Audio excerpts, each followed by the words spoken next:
dalam keadaan horizontal, dalam keadaan dia itu bukan vertikal tetapi horizontal di ufuk timur. Dan ini yang menyebabkan di ilmu fikih masuknya waktu sholatil fajr dan haramnya makan sahur. Tidak boleh lagi makan sahur. Ini dinamakan dengan fajr as-shadiq.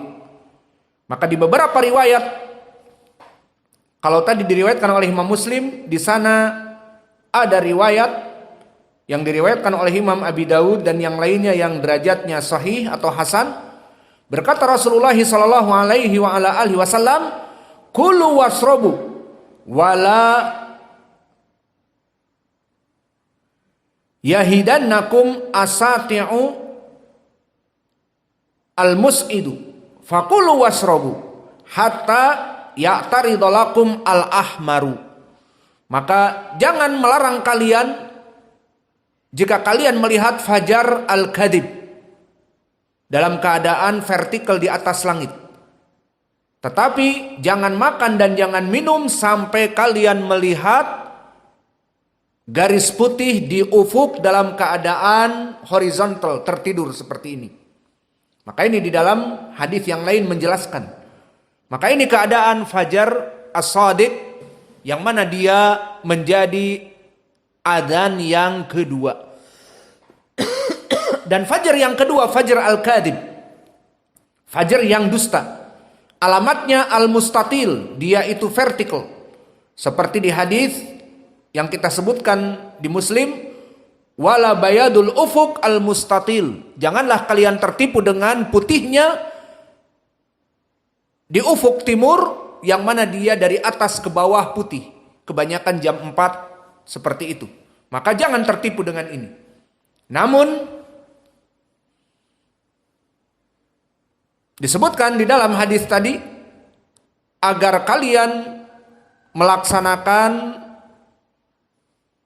al-fajr al-kadhib untuk sholat dan bangun dari sholat kalian di adzan yang pertama dan melaksanakan sahur bahkan. Maka ini faidah yang kedua. Apa faidah yang kedua tadi? Bahwa al-fajru fajron. Di dalam hadis-hadis ini fajar itu ada dua. Makanya di dalam hadis disebutkan Ibnu Ummi Maktum adzan di fajar yang kedua dan Bilal adzan di yang pertama. Dan faidahnya di faidah yang kedua ini adalah al-fajru fajron, fajar shadiq dan fajar al-kadhib. Dan faidah yang ketiga, yajuz lil a'ma an yu'adzina. Bolehnya orang yang buta untuk melaksanakan adzan. Maka tadi kami permasalahkan, bolehkah orang yang buta adzan? Boleh selama dia bisa mengeluarkan suara. Karena the point of adzan adalah the voice, dari suara, bukan dari yang lainnya. Maka orang yang buta tetapi bersuara boleh. Dan ini yang menjadi pendalilan dan hidup di zaman Nabi, dan Nabi membiarkannya, menunjukkan Nabi menyetujui sahabat yang buta ini boleh untuk adzan. Pertanyaan yang besar, kalau boleh karena adzan itu dengan suara, lalu bagaimana tentang penetapan waktunya? Masalah penetapan waktu maka seperti muadzin sekarang yang antum ada di sini. Kebanyakan antum adzan apa? Pertama, melihat waktul asr di Damas Raya bla bla bla. Iya apa tidak? Kedua, mendengar masjid-masjid lain. Udah adzan masjid yang lain baru adzan. Iya apa tidak? Apakah ada di antara kalian yang naik ke menara? Ada menara kita di sini. Naik ke menara terus melihat, oh sudah masuk fajr. Yang kedua, melihat fajr. Naik ke menara. Apakah ada yang seperti itu? Tidak. Maka kesimpulannya di sini, boleh orang yang buta adzan dengan syarat hunaka man yunabbihu bidukhuli waqti shalawat. Dengan syarat dia diberitahu bahwa waktu sholat telah masuk. Maka di dalam hadis yang kita tadi dengar diriwayatkan oleh Imam Muslim, waqad qila asbaht.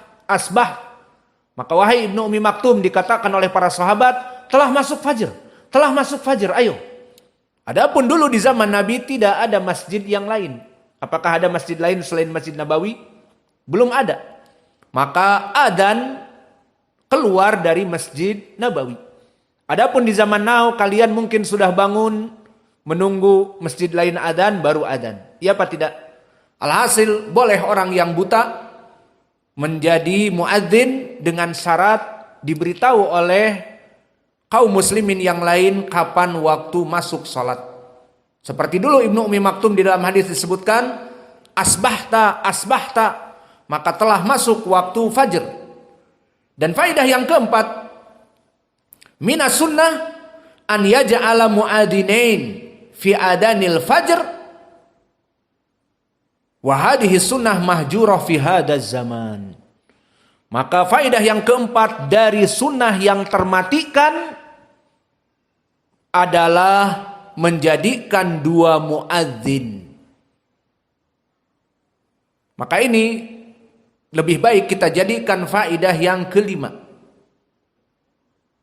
Adapun faedah yang keempat, disyariatkan dua adzan. Maka ada dua adzan di salat fajar. Adzan yang pertama dan adzan yang kedua. Mana dalilnya? Tadi Bilal dan Ibnu Ummi Maktum.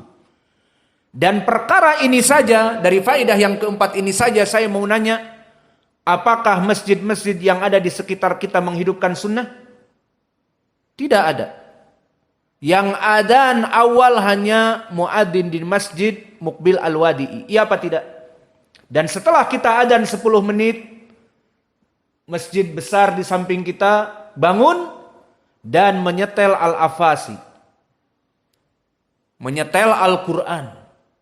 Bukan mereka tertidur sehingga tidak ada adzan awal. Bukan, mereka bangun. Namun wallahi entah siapa yang salah. Padahal di dalam hadis disebutkan ada adzan awal. Entah siapa yang salah sampai menyebabkan diganti dengan Al-Quran. Mohon beritahu dari mana kebid'ahan ini? Keanehan ini dari mana? Kesalahan ini dari mana? Ku tak tahu dari mana salahnya. Maka kita terheran-heran. Kalau kita kembali kepada hadis adzanu Bilal, kemudian Ibnu Ummi Maktum, di masjid-masjid dikumandangkan Al-Afasi Al-Quran dengan suara yang masuk ke rumah-rumah kita, ke kamar-kamar kita, sampai kita sholat malam pun tidak khusyuk. Kita membaca ayat dan mikrofon yang besar membaca ayat yang lain.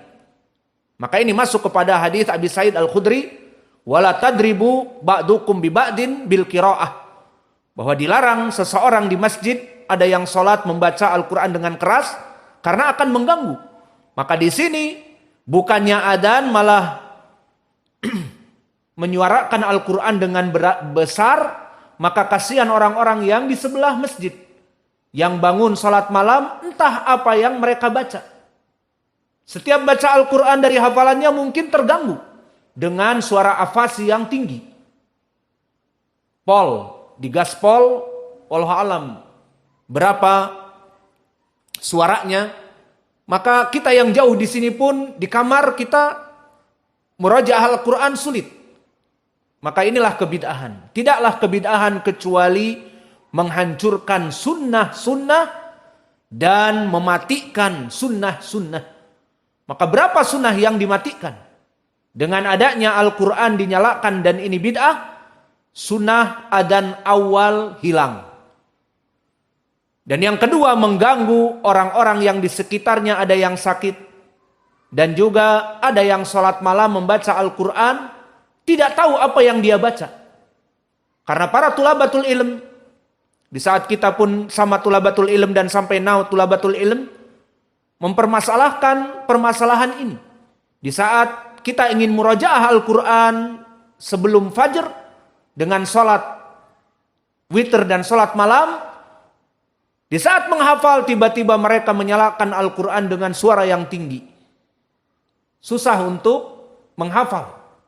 maka dosa siapa dan entah siapa yang salah, ku tak tahu. Yang jelas itu semuanya kebid'ahan yang nyata.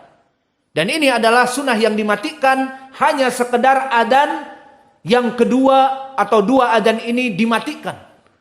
Alhamdulillah, maka oleh sebab itu kami bersyukur kepada para ikhwah yang menjadwalkan di adzan yang pertama, maka telah melaksanakan dan menghidupkan sunnah. Barakallahu fikum. Dan yang kelima masih berhubungan dengan ini, dari faidah yang kelima dari sunnah al-mahjurah, dari sunnah yang termatikan adalah di saat kita menjadikan muadzin dua kali adzan, maka adzan yang pertama dengan adzan yang kedua diusahakan orangnya berbeda. Nah, ini yang tidak didapati di masjid yang lain lebih lagi. Kalau mereka masjid-masjid selain kita melaksanakan Al-Quran, membuka Al-Quran, maka tidak ada muadzin yang pertama, maka hanya adzan yang kedua saja. Maka kita yang ingin melaksanakan sunnah juga jangan menjadikan adzan pertama si fulan dan adzan yang kedua sama si fulan. Usahakan untuk berbeda. Karena Nabi dulu menyuruh Bilal, kemudian Ibnu Ummi Maktum, orang yang berbeda. Maka ini pun dari sunnah yang termatikan.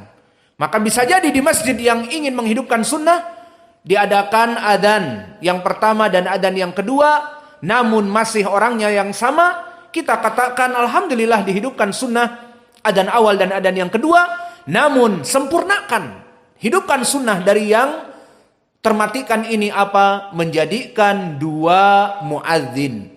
Muadzin yang pertama Bilal, muadzin yang kedua Ibnu Ummi Maktum. Maka dengan ini selesailah pembahasan kita, yang mana masalah yang kedua ini tentang permasalahan kapan batasnya tidak boleh sahur. Dan insya Allah kita masuk kepada masalah yang ketiga,